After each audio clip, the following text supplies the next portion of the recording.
Today is Monday, March 25th, 2013. This video is entitled Silver Money Takeover equals Silver in Strong Hands. What I want to cover in this video is what our ultimate plan is as a private investment group. We've done extensive research regarding the silver market overall, and in particular the physical silver market, to have an idea of exactly what we need to do in order to not only educate people and make them aware of the opportunity built into silver, but to also figure out exactly what we would need in order to make a collective effort as ordinary, everyday, working class people to create wealth for ourselves. That's basically what our ultimate goal is. This website called the Silver Institute. The address is silverinstitute.org.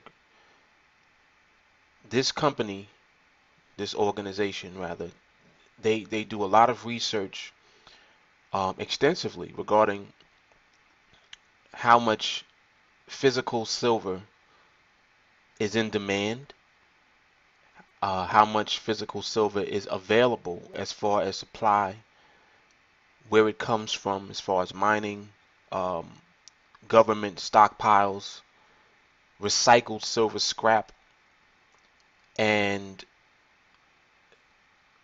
basically everywhere that silver comes from physically, they're keeping track of, and they are identifying each year what those numbers are, what those figures are, and providing that information to the public.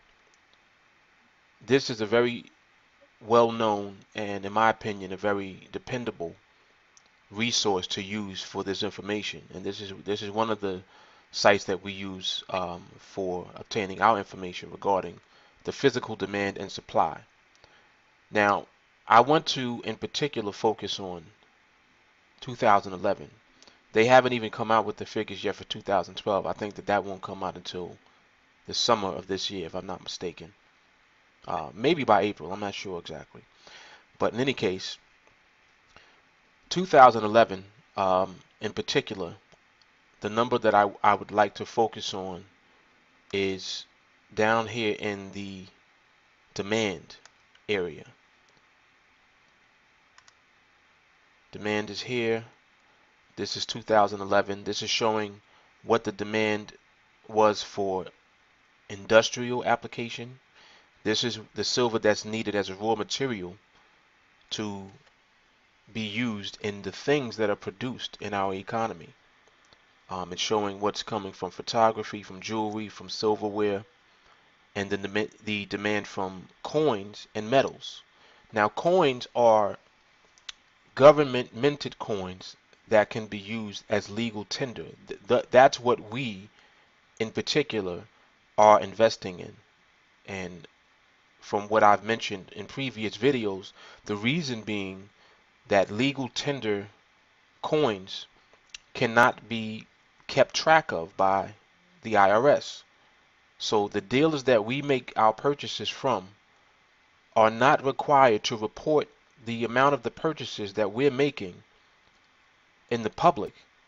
They're not required to report that information to the IRS. What that means for us is that we basically can stack as much silver as we'd like without restriction and without anyone knowing exactly how much we're accumulating. For purposes of privacy, that is the best type of investment that you could possibly be in. One that you're not, being regulated as far as how much of it you can buy, how much of it you can obtain, and no one really knows how much of it you actually own. That's one of the main core advantages of that IRS tax exemption, that tax reporting exemption, I should say. So coins and metals, this category is what I'd like to focus on. Now, this is going back as far as 2002. Yes, 2002.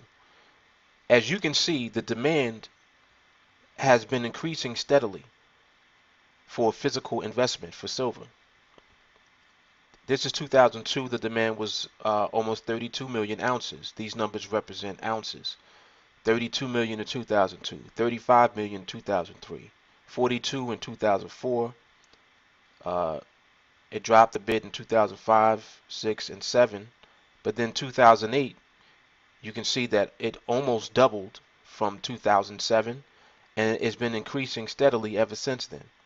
Now, 2011 was the year of the largest demand to date for coins and metals. Metals are medallions that are created by private mints. They're not government minted coins, but they look like coins. The reason that they're not called coins is because they can't be used as legal tender. Legal tender actually has a denomination printed on the coin. Uh, for example, when you look at American Eagles, it says $1 on the coin. When you look at Canadian maple leafs, it says $1 on the coin. And for the Austrian Philharmonics, it says 1.5 euros on the coin. So technically, they could be used as legal tender, and the government cannot regulate or tax legal tender, so therefore we're exempt from that information being reported to the government as far as how much of it we're actually obtaining and how much of it we actually have in our possession. So that's an advantage that we're using and we're taking advantage of, in particular at Silver Money. So 2011, the demand for coins and metals was 118.2 million ounces.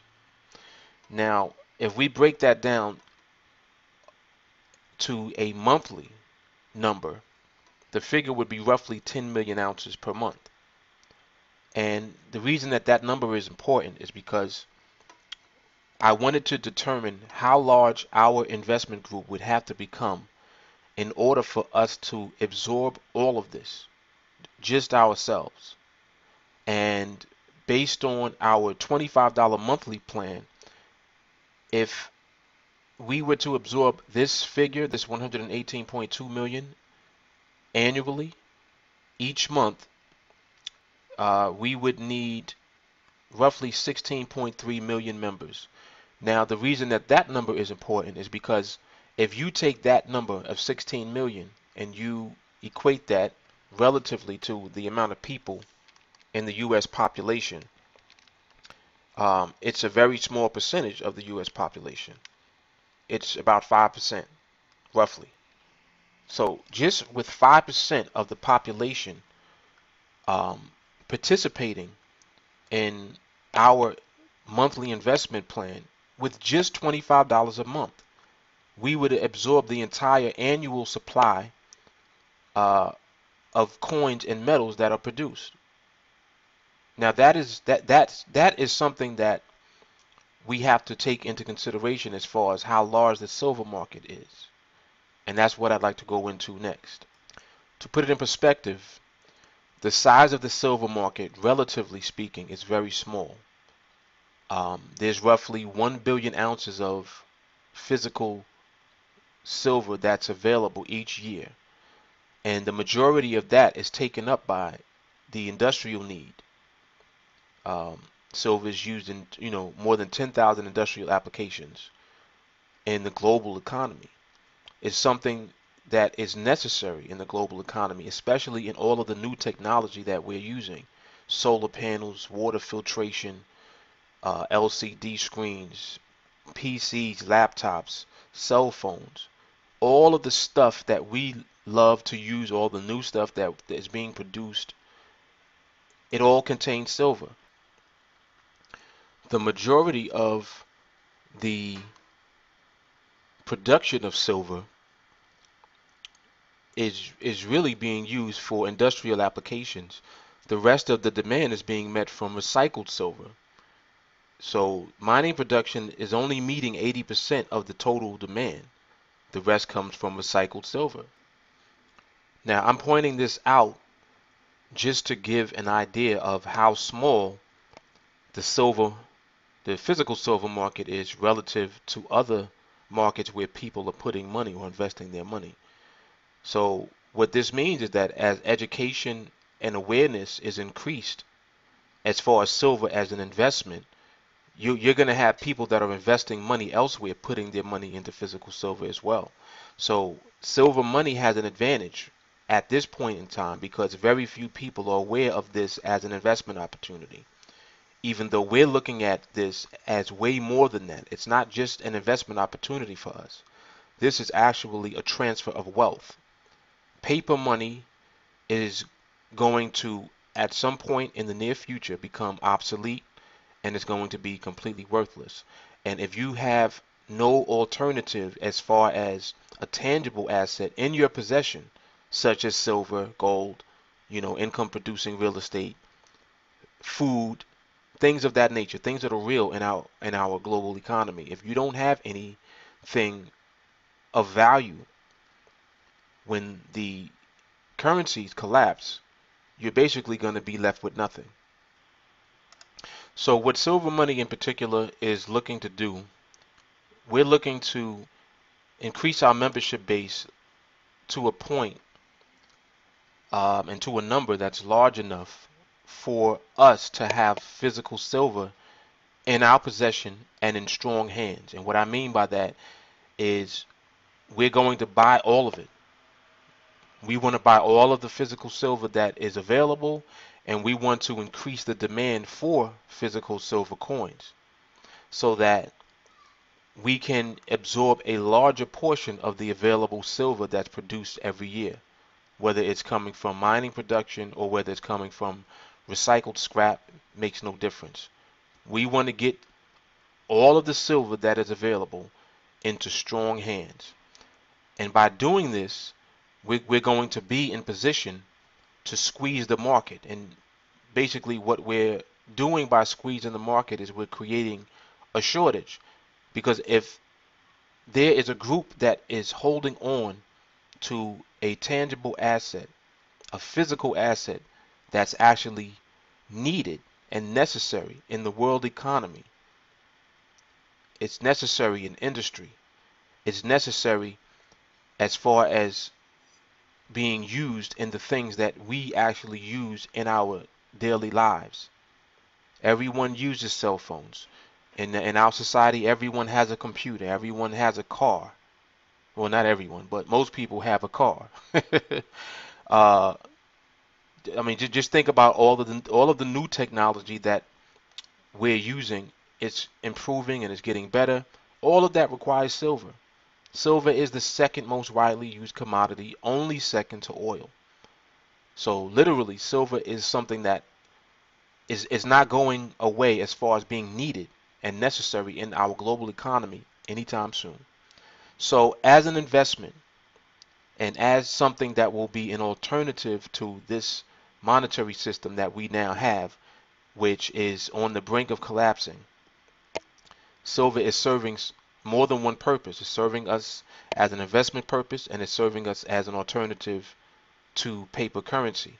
So it's real money. Silver, gold, they are real money. That is what will be used in whatever the new paradigm is that follows this system, because this monetary system is on its way out. It's inevitable. It's a mathematical certainty. It's 100% certain. There's never been any fiat currency system that has lasted. I mean, this has actually already happened twice in the United States. It happened during the American Revolution and it happened during the Civil War. You had what was called the constitutional dollar and you had what was called the Confederate dollar. They both collapsed. Both of those paper currencies are no longer in existence. And even in the past, the currency that we now use used to be silver and gold certificates, which were redeemable for physical gold and silver from the bank. So we're not, discussing anything really that's new. We're just able to see the trend and where our monetary system is headed, and we're preparing ourselves for the inevitable. That's all we're doing. That's what Silver Money Investment Group is all about. And again, our goal is to get as much physical silver as we possibly can into strong hands. We want to get it into our hands, and we are not going to sell it. We're going to hold it, and we're going to keep it in our possession, and we're going to protect ourselves from the inevitable that's going to take place. And I'm going to make a part 2 for this So just stay tuned. Thank you for listening. Thank you for watching.